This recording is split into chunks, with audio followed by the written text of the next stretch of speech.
refugiados e transformações globais. Estamos aqui no Congresso Internacional, vamos conversar com o Fábio Sobral, professor da UFC, doutor em filosofia, e nós vamos conversar a respeito das atuais situações em relação à temática desse congresso, ou seja, o Brasil de 4 anos atrás era um e o Brasil de hoje é outro, Sobre que perspectivas a gente pode esperar a recepção aos refugiados a partir de janeiro de 2019? Eu acho que o tema dos refugiados sempre é um tema muito utilizado de forma oportunista, quando você quer criar uma distração, criar um inimigo. Então você tem uma crise interna, econômica, social, política, jurídica, militar no Brasil, crises dos mais diversos níveis, uma destruição de um projeto nacional, uma degradação social, uma expansão da miséria, aumento da violência, profundamente o abalo dos direitos humanos no país. E aí você tem um ataque a refugiados, a deslocados de outros países. Você cria uma cortina de fumaça que impede com que nós vejamos as causas centrais da crise no nosso país. Refugiados, na verdade, todos nós somos, quase todos os brasileiros têm origem imigrante, que massacraram as populações locais indígenas, que se uniram às populações indígenas. Então nós temos sangue indígena, nós temos uma parte significativa da nossa cultura derivada se alguém deveria reclamar dos refugiados, são essas nações que foram profundamente agredidas. As nações originárias foram dizimadas logo que o colonizador europeu chegou no Brasil. Exatamente. E também é preciso que a gente perceba a condição humana. Nós mesmos, internamente no Brasil, somos populações do Nordeste que se deslocaram para o Sudeste. Hoje, populações do Sudeste, do Sul que se deslocam para o Nordeste. Há deslocamentos de todas as ordens internamente. O abuso de construir uma visão preconceituosa e agressiva em relação a qualquer pessoa que se desloca em busca de melhores condições, em busca de outras condições, obedece a outros interesses profundamente escusos, interesses que são derivados de um projeto de desorganização da vida nacional, da produção, do consumo interno, da tentativa de transformar o Brasil em um país meramente produtor de produtos minerais agropecuários, de commodities.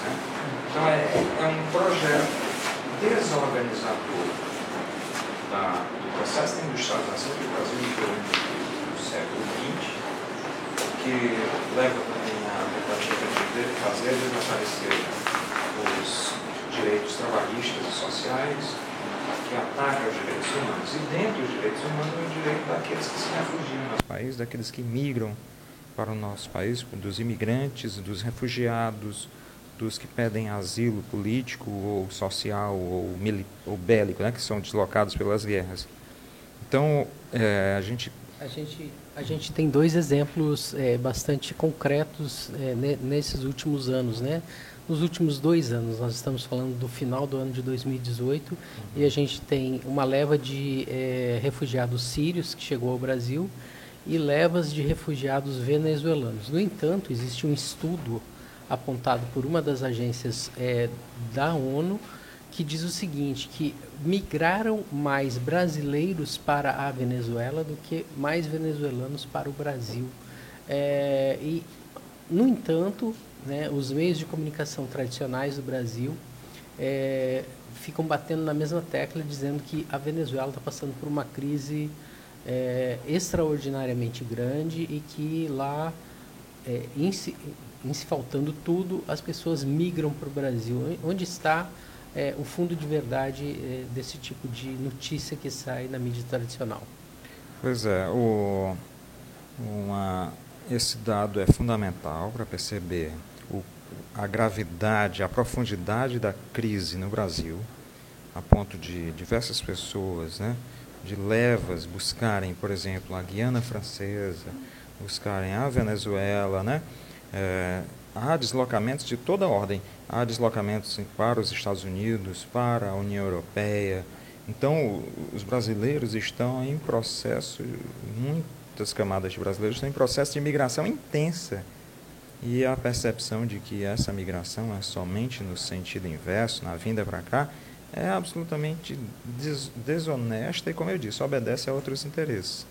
Sem contar que, no caso, por exemplo, que até tu não citaste, é o caso dos haitianos, né? O Brasil, inclusive, é parte disso, porque esteve numa ocupação militar no Haiti, promoveu um processo de repressão enorme, né, agravando, inclusive, os problemas sociais do Haiti. Não houve a resolução de nenhum problema de natureza mais profunda, até porque os setores militares são muito conservadores no Brasil, defendem os interesses do grande capital e dos grandes negócios integralmente, né? Então, o caso dos haitianos é esse. O caso dos venezuelanos, há uma desorganização econômica interna provocada profundamente pelo ataque que a moeda venezuelana vem sofrendo.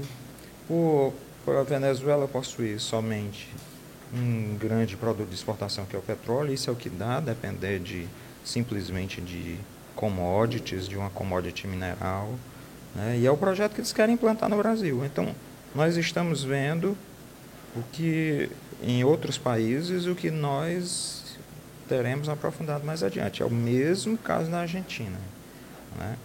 O caso da Argentina, que desindustrializou-se e adotou a base da sua economia simplesmente agropecuária, voltou ao que era no começo do século XX, abandonou as ideias de Raul Prebisch, que foi o fundador da Comissão Econômica para a América Latina, e a ideia de industrialização latino-americana. Esse abandono hoje está sendo pago com miséria, com dependência externa, dependência cambial do dólar e desorganização social. Professor, a gente tem um cenário eleitoral na Argentina que aconteceu logo depois do Brasil. Em 2014 foi reeleita a presidenta Dilma e em 2015 o opositor de quem estava no poder, o opositor de Cristina Kirchner, o Macri, Maurício Macri acabou sendo eleito. Macri foi eleito e prometeu reformas liberalizantes e que isso tudo ia resolver a questão da economia da Argentina. O que aconteceu de 2015 a 2018 e por que ele hoje não consegue se reeleger em nenhum cenário pesquisado? Ele aprovou uma reforma da Previdência com imensos ataques da polícia argentina, né, à população local, nas manifestações, o nível de agressividade extremo, inclusive contra pessoas, né, da terceira idade. Ele provocou a desregulamentação dos direitos sociais, ele aprofundou as dificuldades da população ao elevar preços internos, né, retirar subsídios, né, até a energia, gás, né, ficaram mais caros. Isso agravou o problema do desemprego, agravou a crise. Medidas liberais são medidas para concentrar riqueza e renda na mão dos setores já mais ricos. Elas não provocam aumento de emprego, é uma farsa. As medidas neoliberais que o governo Temer implementou não criaram novos salários, não criaram novos empregos, só fizeram rebaixar os salários existentes, aumentaram o grau de informalidade, dizer, vamos fazer uma reforma trabalhista, aí todos serão formalizados. Pelo contrário, aumentou o grau de informalidade. Pois é, a minha pergunta posterior seria: o que tem de parecido entre Macri e aquilo que foi implementado durante o governo Temer, e há algum risco de ser aprofundado num possível governo Bolsonaro? Esse pessoal é de uma originalidade imensa, eles fazem todos a mesma coisa, né? A receita é a mesma, é o único bolo, né? É o único bolo, eles aplicam em todo canto, eles aprenderam isso aí nos corredores de instituições conservadoras de economia nos Estados Unidos e tentam implementar aqui. Aí justificam isso de forma supostamente científica, né? Que era o melhor a fazer. Em economia não existe o melhor a fazer, a não ser que você saiba para quem você vai atender, os mais ricos ou os mais pobres. Quando você diz que vai atender a todos, na verdade você está escolhendo um dos lados. É uma situação que não existe em economia. Ou é a todos os ricos, ou é a maioria da população que é pobre. Isso, exatamente. Aqui no Brasil você tem cerca, eu não sei quais são os dados atuais, mas cerca de 80% da população sobrevive em domicílios que ganham até 2 salários mínimos, né? Então é um nível muito grave. Você tem 0,08% da população que é extremamente rica, né? Então a política econômica, a economia política é dirigida para esse 0,08%. E as receitas são as mesmas no mundo todo, no Chile, no Brasil, na Argentina. Seja onde elas forem implementadas, elas têm o mesmo caráter: reduzir direitos dos mais pobres, reduzir a presença das políticas públicas, reduzir os níveis salariais, piorar as condições de distribuição de renda e riqueza e beneficiar os mais ricos, né? E essa é uma situação muito, muito grave, de uma desumanidade tremenda, né? Então, o que nós podemos esperar do governo Bolsonaro é esse aprofundamento da desindustrialização, o aprofundamento de uma dependência inútil, né? Basta ver as medidas são para comprar produtos do exterior. Nós vamos vender produto manufaturado para a Europa, para os Estados Unidos? Não vamos, né? Isso não vai ser possível, né? Vamos vender produtos em commodities, né? Então, o que nós observamos é que o governo Bolsonaro não tem um programa a rigor, inovador, modificador. Existe uma verborragia muito grande, extremamente agressiva, que faz as pessoas entrarem numa onda conservadora cada dia mais abjeta, né? Cada dia mais excludente, mais odiosa, né? É o desenvolvimento do ódio, enquanto isso vai sendo aprofundado, vai sendo conduzido para uma situação de gravíssima concentração de renda. Isso não vai acabar bem. Professor, para a gente poder finalizar, a gente tem uma situação que foi colocada pelas urnas, ou seja, há uma legitimidade no governo Bolsonaro, embora ele tenha recebido o apoio de 39% da população eleitoralmente ativa no Brasil, né? Ou seja, dos 150 milhões, ele recebeu 57 milhões de votos. Quase 40%, mas é menos de 40%, portanto não é a maioria que disse sim àquilo que Bolsonaro falou. Muito embora a gente possa encontrar na rua, né, ou nas lojas, no comércio, nas escolas, nas faculdades, nas igrejas, em todo canto, gente com um discurso parecido com aquilo que foi a campanha do Bolsonaro, ou seja, baseado em verdades implantadas através de redes sociais, principalmente o WhatsApp, né?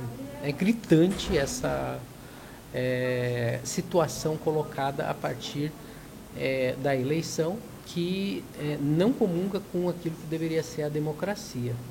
E não teve nenhuma determinação da Justiça Eleitoral para se rever essa situação como um todo. A esquerda está perdendo a guerra ideológica a batalha por convencer as pessoas? Não acho. Eu acho que isso vem de longe, não é um fenômeno das fake news, de mídias sociais. Eu acho que parte da população brasileira foi treinada por uma revista semanal que a cada semana, né, semanal, que toda sexta-feira lançava enorme ataque, em sua grande maioria com mentiras ou com distorções. Isso foi treinando as pessoas semana a semana, isso era replicado pelas televisões, então as pessoas foram recebendo um enorme curso de formação de como enxergar a realidade de forma distorcida e diferente dos seus interesses. Inclusive, as pessoas mais pobres se tornaram conservadoras contra direitos que beneficiam a elas próprias.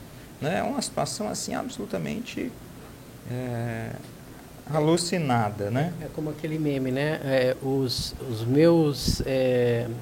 seus direitos são vantagens e as minhas vantagens são meus direitos. Pois é. As pessoas foram sendo convencidas de coisas contrárias a elas, né? Ao mesmo tempo, como você não pode resolver problemas sociais, eles não têm projeto para a população, para a maioria da população, eles vão abandonar as pessoas, né? As cidades. O que é o problema da violência urbana? É um problema. As pessoas foram abandonadas, né? Sabe? Abandonadas ao caos. Então, eu acho que a gente precisa preparar as pessoas, discutir, para que elas possam enxergar a realidade de acordo com os seus interesses. É só o que se deve ver, não de acordo com os interesses estranhos a ela. Saber raciocinar, refletir o que é que interessa a ela. Obrigado, professor.